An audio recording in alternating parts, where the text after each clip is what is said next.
What's up, everyone? And welcome back to a new video today. And we will be doing Bucks in the Heat Round 1 preview. But before we get into the content, make sure to leave a like on the video. Subscribe if you're new. And comment down below future ideas or who you think will win this series. There'll be a video coming out later of our full predictions of both the Eastern and Western Conference playoffs. But right now, we're just gonna focus on the preview of the Bucks and the Heat. So, tomorrow it kicks off the entire playoffs at 1 p.m. on ESPN. So yeah, that should be. It's a good way to kick off the playoffs. That's for sure. I'm not counting the play-in tournament as the playoffs. But yeah, I can't wait. 1 p.m. start. So yeah, for the Heat, they're the 6th seed. We're the 3 seed, obviously. But should probably mention that Victor Oladipo is out for this series with a right knee injury. I think he's out for the whole year. Here. So yeah, Oladipo's gonna be out. Butler says that he's ready and locked in. So yeah, he's got lower back tightness, but he's locked in apparently, so he'll be ready. So yeah, that's all for the injuries on the Heat. For the Bucks, Thanasis got hurt in a meaningless game against the Bulls. He's going to be out for at least 2 weeks. Yeah, he got hurt in a meaningless game against the Bulls in the last regular season game. So yeah, keys to victory, I think, would be guarding the 3-point line.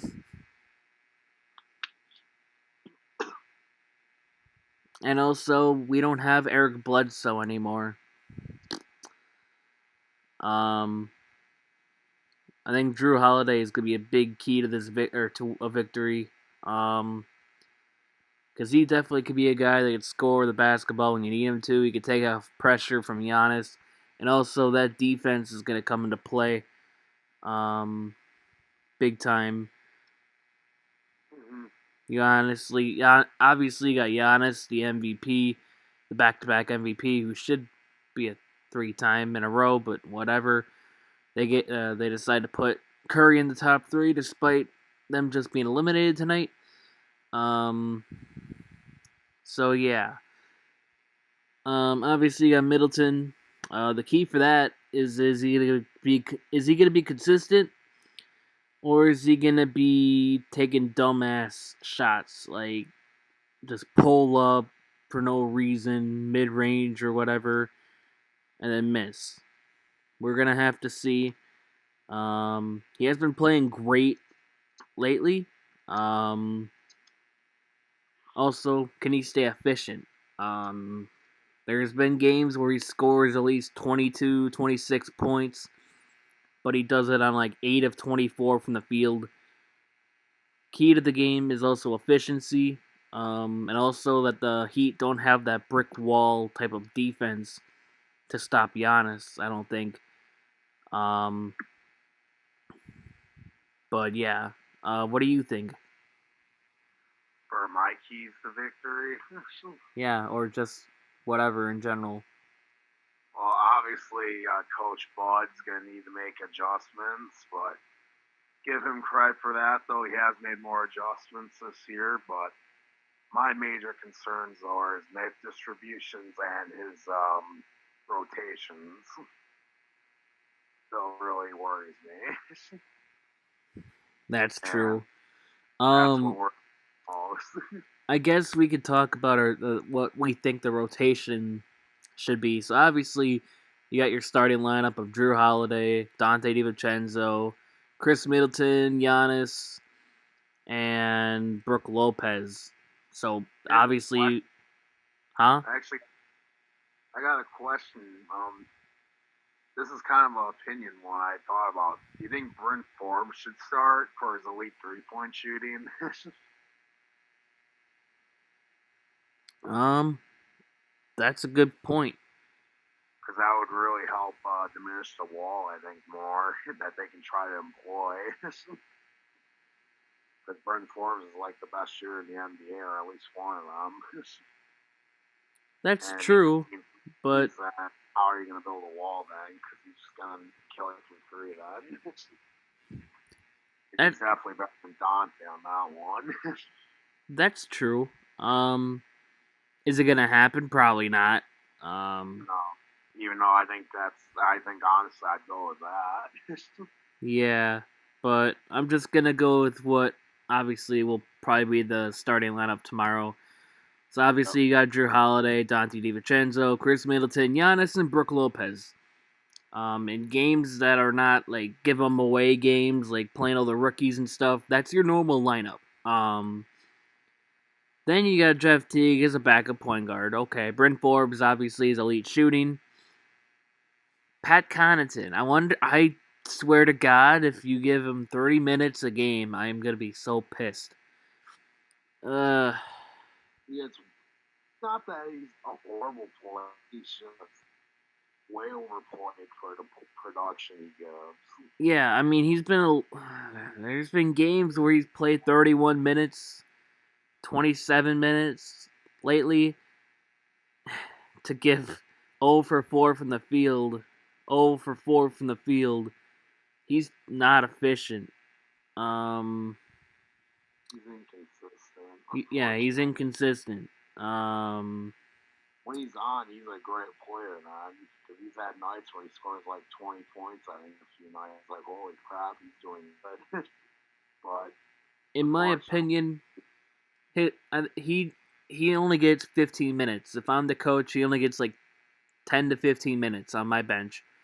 Um, he should get anyway, because he's not that type of player to get 30 minutes, in my opinion. then you have PJ Tucker and Bobby Portis for your backup power forward and center, um, which I think is pretty good. So yeah, and then for maybe if like for an emergency, if you really need him, I think Justin Jackson. I don't know if we can play him because he's a two-way player.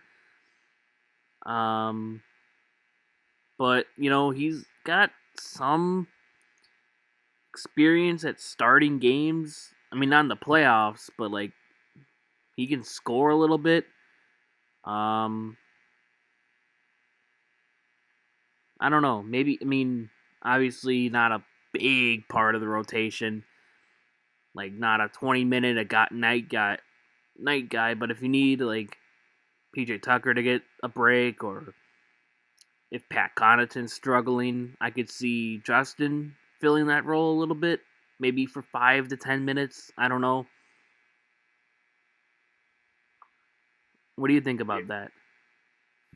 yeah, that's what worries me about Bud, though, is his distributions, as we've seen with, like, Pat Connaughton getting, like, 30 minutes. And then you got, like, some random rotations he'll throw out there, too, of, like, bench warmers. Now, um, Which makes them, obviously, yeah, I agree with you. But Sam Merrill and Jordan Nora, they're not ready. Diakite, he's not ready. He's not playoff ready yet.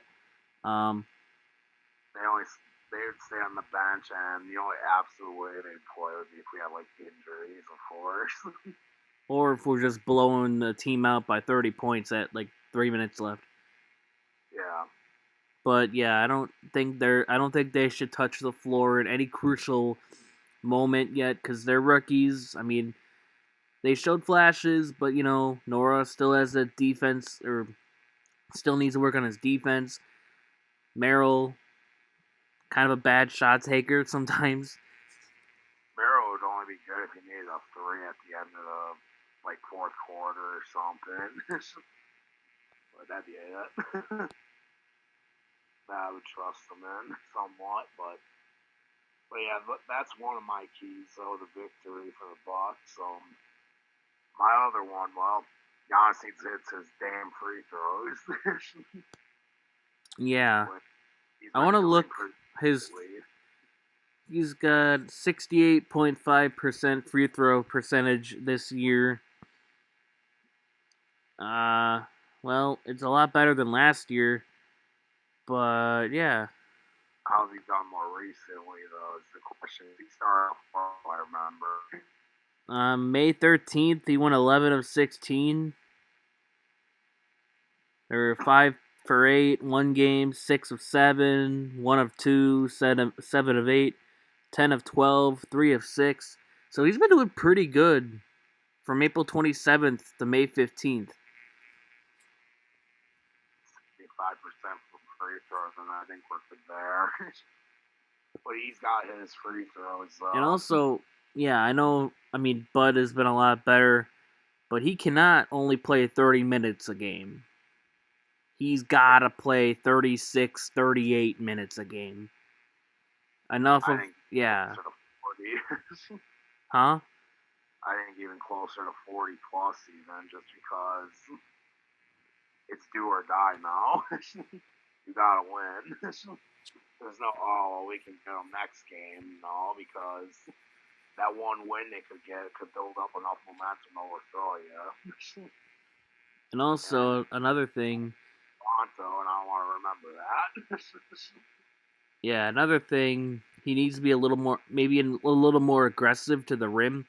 Instead of just going to the rim and then passing it out, maybe just try to dunk the ball or lay it up or whatever, or try to do like some spin move or something. But obviously, he might get double teamed or triple teamed. So I don't really know. It depends on the defense. If it's 1-on-1, dunk it. 2-on-1, okay, maybe pass it, but also at the same time, I still think you could score. 3-on-1, okay, definitely pass. I mean, it depends on the defense. Well, they're gonna be building that wall. That we already know that. Yeah, I guess we can take a look at their team. They got obviously Bam. I did not know they had Dwayne Dedman. Precious Achua. We'll see how he does. I mean, they got Trevor Ariza, Andre Iguodala. They're not stopping him. Are you crazy? Obviously, they're gonna have Jimmy Butler on him probably as well. They'll probably Butler and Bam, and then Ariza and whatever coming in together to try to swipe the ball away. Bielitsa for some 3-point shooting. That'll be kind of scared about that. I just have a bad feeling he's gonna go off. Yeah, if he's hitting his threes, then that's trouble. But if he's missing that, then we're good because he's a horrible defender. Yeah, so they'll also obviously will have Kendrick Nunn, Goran Dragic, Duncan Robinson, Tyler Hero,